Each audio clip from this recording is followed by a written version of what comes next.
I'll take you to the U.S. Embassy, where pressure group Arise Ghana has vowed to stage an indefinite picket at the United States Embassy in Accra, demanding the return of former Finance Minister Ken Ofori-Atta to Ghana to face accountability over alleged financial misconduct while in office. Now, speaking at an ongoing protest outside the embassy, the group's convener, Mornah, accused the former minister of massive and systematic looting of state resources. He cited the alleged sale of Metro Mass buses for as little as 2,500 Ghana cedis, the controversial National Cathedral project, and the 78 charges reportedly leveled by the Office of the Special Prosecutor as grounds for Ofori-Atta's return to answer questions over his stewardship. I shall take you live to the American Embassy, where my colleague Collins Frimpong is on standby. Collins, what's the situation as of this afternoon? It's been about 4 hours of picketing the United States Embassy in Accra here, and we've been with the Arise Ghana, the pressure group here, and we've been engaging quite a number of people.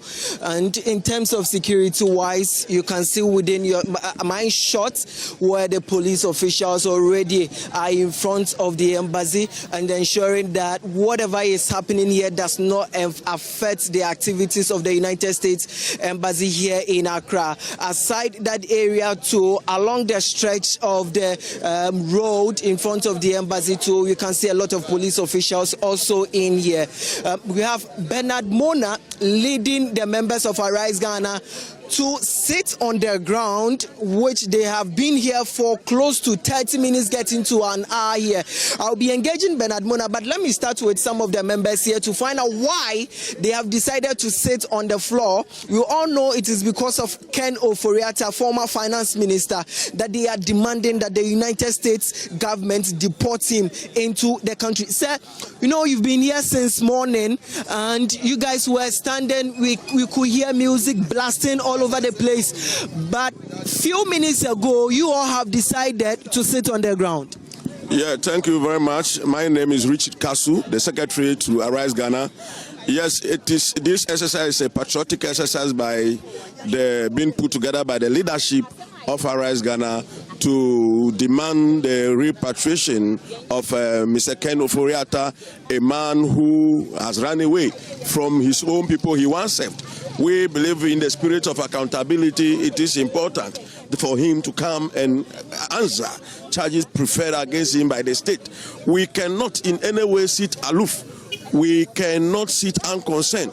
If we leave Ken Ofori-Atta off the hook, that means we are not serious people so far as democracy deepening is concerned. Accountability go in hand with democracy. When we are a democratic state and institutions, people who serve are not accountable, then I don't see the need for that democracy.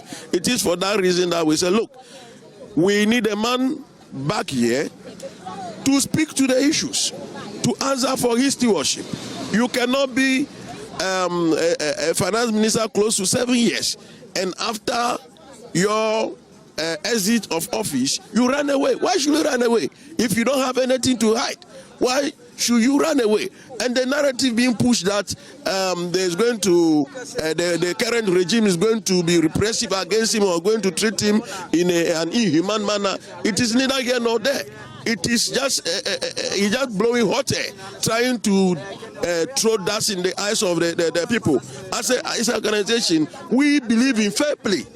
So if Ken comes today and he is not doing, if the government is not doing what they're supposed to do and treating Ken anyhow, Arise Ghana will still come. If not here, to a venue and demand that the right things are done. The right treatment is given to him. So please, we need you to support us to ensure that this man comes back to answer questions in order for us to be clear in our mind whether or not he has committed the crime level against him or not. It will be in his own interest and the interest of the party that he belongs to for him to come and face accountability. Sir, there are concerns about the fact that former Finance Minister Ken Ofori-Atta is not the only one who is facing issues, charges from the Office of the Special Prosecutor or even the Attorney General. We all know former Maslog boss Sedna Tamaklo, who even was tried and was convicted, but she wasn't in the country. We know that she has been detained by the U.S., but are we not being unfair to Ken Ofori-Atta? Well, unfair means what? That because we are not, our placards do not bear the name of Madam Sedinam Temoklo. Madam Sedinam Temoklo's issue and that of Ken Ofori-Atta, they are like chalk and cheese. They are not the same. They are not identical. They may be similar but not identical. So our presence here is to, drive home the fact that Mr. Ken Ofori-Atta is needed home. He must come back home to account for his tenure as the finance minister who served this country for 8 years. He took decisions that were deleterious. They had deleterious effects on the economic well-being of Ghanaians. He must account. Mr. Ken Ofori-Atta, throughout his tenure as the Minister for Finance and Economic Planning, anytime he was going to present his budgets were always laced with biblical scriptures. The time has come for Mr. Ken Ofori-Atta now to demonstrate to us that indeed he serves a God that frowns on deceit, that frowns on crime, that frowns on malfeasance. That is the God he serves. So Mr. Ken Ofori-Atta should man it up. He should come back to Ghana to tell us that the white that he's been wearing, the biblical scriptures that he's been churning out, they are not facade, they are not veneers, but indeed there is an honest character behind those things that he wears. You understand? He should come and tell us. He should come and tell us that all the contract that he signed those contracts in the supreme interest of Ghana. He signed those contracts not laced or not laced with selfishness and greed. For us at Arise Ghana, we believe that Mr. Ken Ofori-Atta had an obscene, insatiable greed which led him to sign some of those contracts. If he has a contrary view, he must come back to Ghana to prove us wrong. Thank you. So I have Bernard Mornah here, who is the lead convener for Arise Ghana, that want to engage quickly. Earlier we also had Hobson Adoye, who is also a lead member for UP, also coming here to throw his support behind Arise Ghana. But Bernard, your team, you and your members were standing. But 30 minutes ago, you've decided to sit on the ground. Why? Well, this is picketing. We can actually decide to lie down and make our case. We have chosen that we will sit down a while, we will stand up again to allow blood to flow. Then I've told the police that we are going to take a walk around to the runabout of the United States of American Embassy, and then we can come back. We are happy that there are individuals, including Apostle Lincoln, that have decided to join this protest or this picketing. For me, it's manifesting.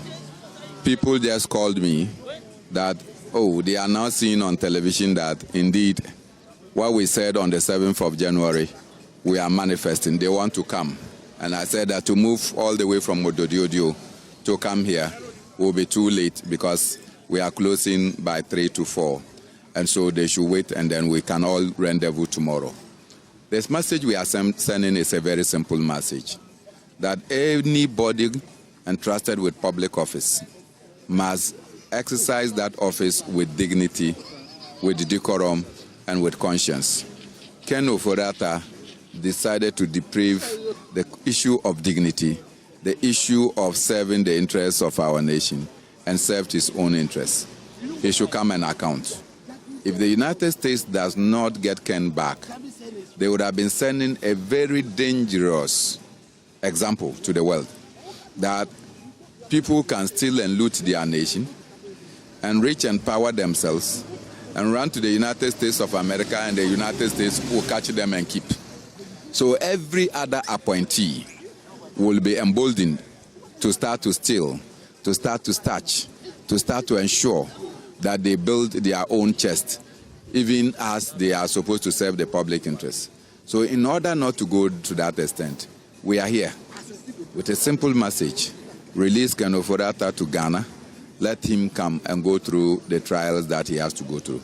Ken Ofori-Atta led us into one of the most obnoxious private takeovers, the takeover of our electricity company of Ghana by PDS. It turned out to be a mess. That PDS contract had to be abrogated at the instance of President Akufo-Addo. Up to date, the months of revenue that PDS collected, we are yet to see. Where is that money? We need to get it. The people that ensured that it happened, where are they? Ken Ofori-Atta told us that the state was not going to spend any money in the construction of the National Cathedral. It turned out that $97 million was spent. The question we ask is, did the money actually get spent in that direction, or Ken Ofori-Atta and his team took the money and then they decided that they will not involve and then they shared it? So these and many others are the questions that the people of Ghana want to have answers to. And that is why you hear some of our placards say, we want answers, we don't want escapes. I know you may have a solid interest in today's hearing in court today. How keen are you following that? Honestly, I don't think that I, as a person, I am of any interest or I have any interest in that matter. That is to determine whether Ken can be given a permanent residency in the United States because he has overstayed his visa and he doesn't have any visa to warrant his legitimate movement in the United States of America. That has nothing to do with the economic crimes for which Ken is being wanted in Ghana.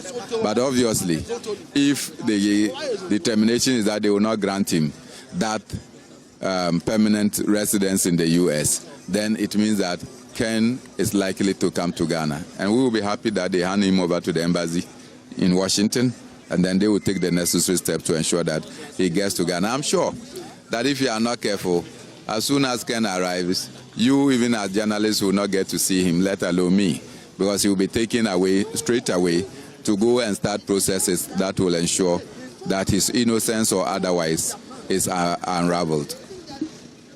How well do you trust government to get Ken Ofori-Atta extradited to Ghana? Well, so far, I don't think that they have done anything to suggest or to warrant my confidence in them. And that is why we are here picketing. You don't trust government? I don't trust them. How about the U.S. government? They've already assured that they will not be in our way. Because what I see is that I'm told that, for instance, was it not Gabi Ochiridaku who had to call the Ghana ambassador in the United States? And Gabi is going everywhere, getting pastors like Pastor Osterbills, Mentor, Duncan William, many others that they are using to be able to influence presidents, and then they are, in fact, to call for leniency for their own. And so, therefore, I don't think that they themselves are as eager. If they were as eager, see, when the United States was eager and they wanted Abu Trika, they got him. When they wanted to get the Lamborghini that Satawale was using, they got it. When they wanted to get the Venezuelan president, they left U.S., killed over 40 people in order to get the Venezuelan president. So it should not be difficult to hand over Ken Ofori-Atta, who is in their custody at the detention center. It's not. But Gabi Ochiridaku wasn't an official in Akufo-Addo's government, so I don't know why you think that he ruling with the current government official is a problem, that you think that it will not really allow the fruition of getting Ken Ofori-Atta back to the country? Well, I have not said anything to what you are suggesting, but I do know that, for instance, when there was the issue of whether we should vote MMDCs in a referendum, Gabi Ochiridaku was seen going to John Mahama in opposition on behalf of President Akufo-Addo to go and talk to him. And many were angry within the National Democratic Congress that John Mahama tolerated Gabi Ochiridaku around his house, and then the information that came later. We are all aware that Gabi Ochiridaku, whilst he was not given official appointment letter, there was no government activity that he did not. In fact, even at international contracts or events, Gabi Ochiridaku was always at the back of President Akufo-Addo. So we know that behind the absence of a formal letter appointing him into government. He was more instrumental in that government. Thank you. So that's convener for Arise Ghana, Bernard Mornah, there that we were engaging. So we're engaging. So MFA, that's what has been happening here at the U.S. Embassy here in Accra. Well, thank